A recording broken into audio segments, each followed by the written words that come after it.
Kisah Abu Nawas dan wasiat aneh. Bab 1. Wasiat di tengah malam. Pada suatu malam yang tenang di kota Baghdad, saat para penduduk mulai memejamkan mata dan suara jangkrik mulai bergema di sudut-sudut gang, tiba-tiba terdengar suara ketukan keras di pintu rumah Abu Nawas. Tok, tok, tok. Abu Nawas yang baru saja meneguk segelas susu hangat sebelum tidur mengerutkan kening. Siapa pula yang datang larut begini? Gumamnya. Ia membuka pintu dan mendapati seorang laki-laki tua dengan jubah abu-abu dan wajah yang keriput seperti peta lama. Matanya tampak lelah, tapi masih menyimpan cahaya misterius. Apakah ini rumah Abu Nawas, sang pujangga cerdik? Tanya lelaki tua itu. Abu Nawas mengangguk. Benar, tapi kalau engkau datang untuk menagih utang, kembalilah saat fajar. Kalau datang membawa makanan, masuklah sekarang. Tapi kalau membawa masalah, tunggu, aku cari sendalku dulu. Lelaki tua itu tertawa pelan. Tenanglah Tuan Abu Nawas, aku datang bukan untuk menagih atau membawa makanan. Aku ingin menyerahkan wasiat. Mata Abu Nawas melebar. Wasiat? Dari siapa? Dari diriku sendiri, jawab lelaki tua itu sambil menyerahkan gulungan kertas tua yang diikat tali merah. Sebentar, kata Abu Nawas curiga. Kalau kau belum mati, kenapa buru-buru berwasiat? Karena umur adalah rahasia Tuhan, jawab lelaki itu. Aku sudah merasa waktuku tinggal sedikit dan aku butuh seseorang yang bisa menafsirkan wasiatku agar tidak disalahpahami oleh keturunanku. Abu Nawas memicingkan mata. Lalu kenapa harus aku? Karena hanya engkau yang cukup cerdas untuk mengurai makna dalam kata-kata anehku. Abu Nawas akhirnya mempersilahkan si lelaki tua masuk. Mereka duduk di ruang tamu sambil menyalakan pelita. Dengan perlahan, lelaki itu membuka gulungan wasiat. Isinya hanya 3 kalimat, tapi cukup membuat Abu Nawas menggaruk kepala. Hartaku harus diwariskan kepada yang paling malas di antara anak-anakku. Rumahku hanya boleh ditempati oleh yang paling rajin. Dan untaku hanya boleh ditunggangi oleh yang paling jujur, tapi harus pernah berbohong.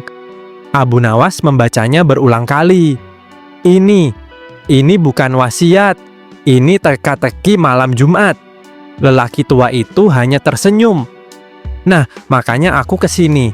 Aku tak ingin anak-anakku berkelahi karena menafsirkan sendiri wasiat ini.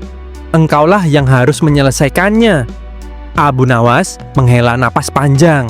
Baiklah, besok pagi kumpulkan semua anakmu di rumahku. Akan aku urai satu persatu makna wasiat aneh ini. Keesokan harinya, rumah Abu Nawas penuh sesak. 5 orang anak lelaki si tua itu berdiri berjajar seperti ayam antre makan. Mereka semua tampak berbeda. Yang pertama, memakai jubah bersih, berdiri tegak. Yang kedua, bersandar di dinding dengan mata setengah tertutup. Yang ketiga, duduk di kursi sambil menguap. Yang keempat, sibuk membersihkan sepatu. Dan yang kelima, memandangi langit-langit sambil bersiul. Abu Nawas berdiri di depan mereka sambil membawa kertas wasiat. Baiklah anak-anak, wasiat ayah kalian sangat istimewa. Maka sebelum kita menentukan siapa yang dapat apa, kita perlu tahu siapa kalian sebenarnya. Ia menunjuk satu persatu. Kau yang berdiri paling rapi, namamu siapa dan apa kebiasaanmu?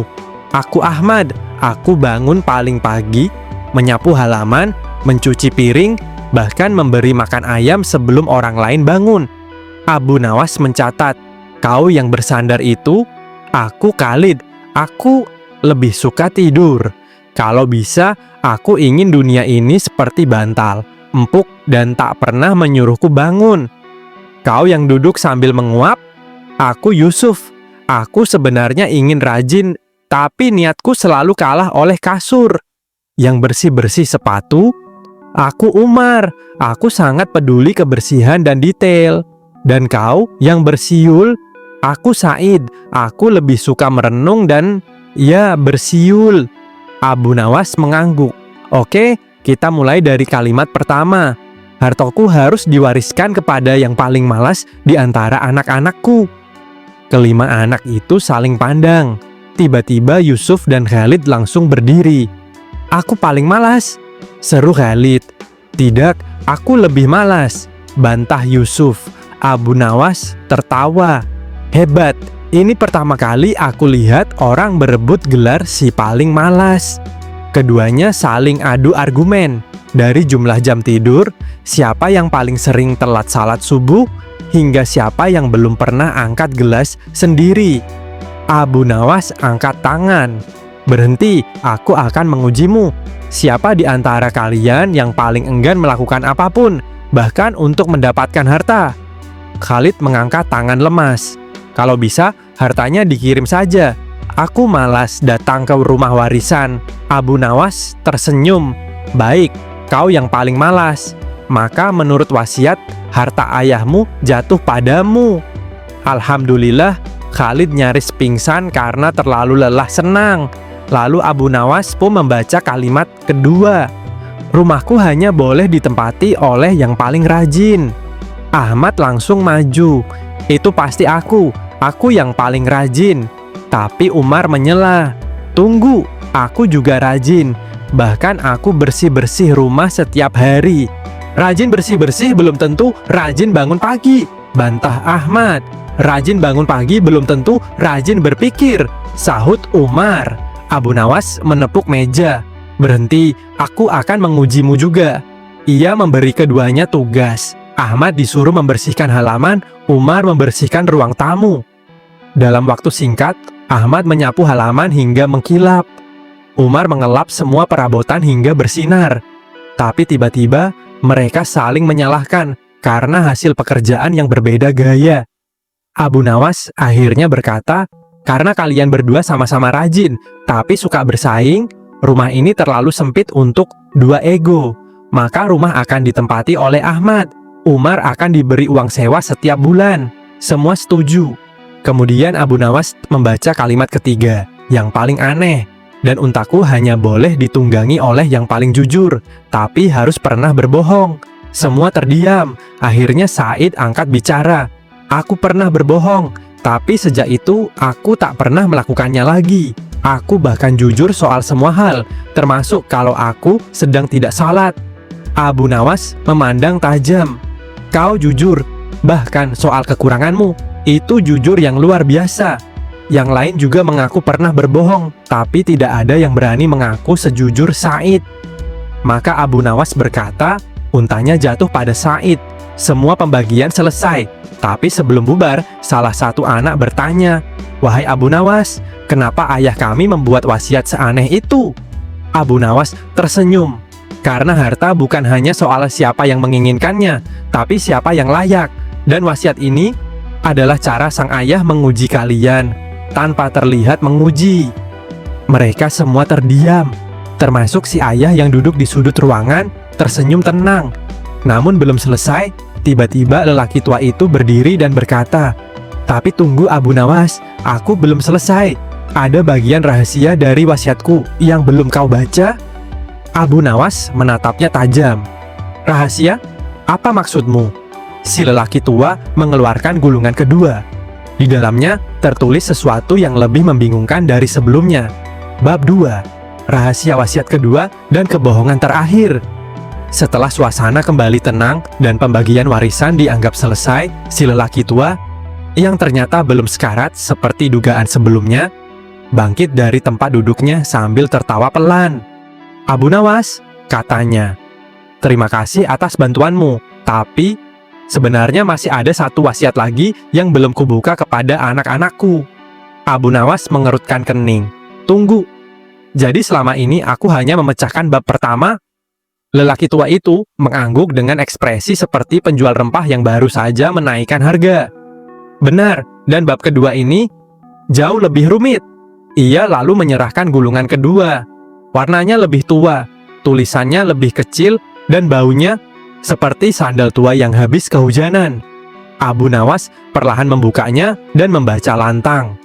Barang siapa di antara anak-anakku yang bisa menemukan kebenaran dari kebohongan, maka dialah yang layak menerima kotak pusaka yang kusimpan di bawah lantai rumah."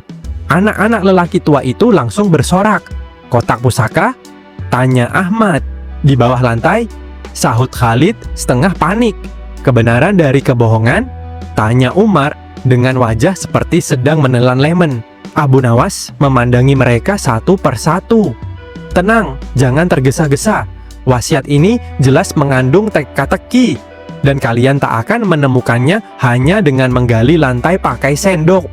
Yusuf langsung menyembunyikan sendok yang sudah ia pegang di balik bajunya. "Pertama," kata Abu Nawas, "kita harus mengerti apa itu kebenaran dari kebohongan." Said mengangkat tangan.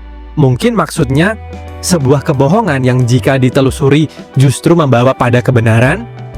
Abu Nawas tersenyum. "Pintar, kau seperti ikan yang baru belajar berenang tapi sudah bisa menyelam."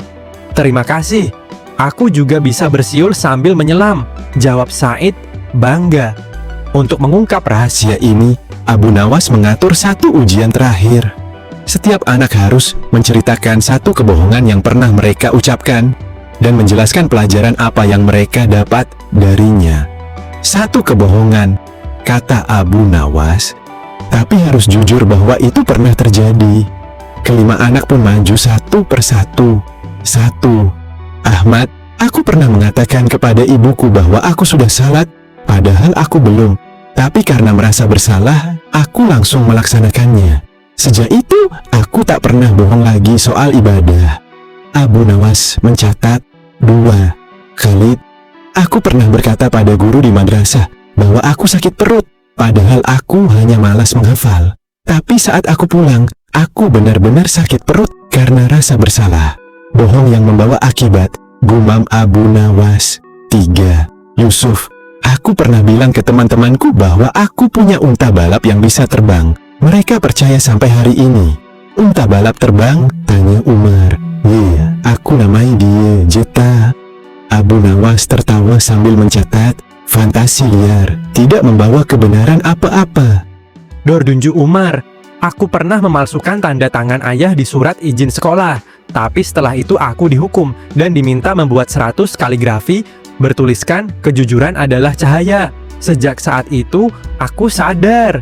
"Bagus," kata Abu Nawas. "Jati, Said, aku pernah bilang ke tetangga bahwa rumah kami akan didatangi raja agar mereka membersihkan jalanan depan rumah. Ternyata raja memang lewat. Aku tidak tahu, tapi sejak itu aku percaya kadang kebohongan bisa mendatangkan kenyataan." Semua terdiam.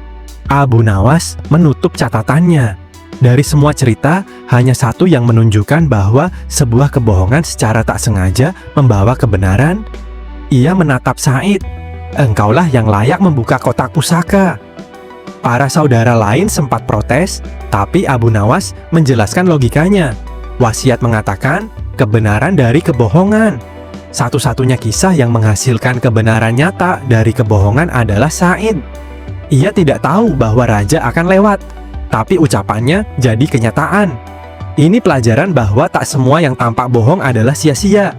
Kadang Tuhan bekerja dengan cara yang tak kita mengerti. Semua akhirnya mengangguk.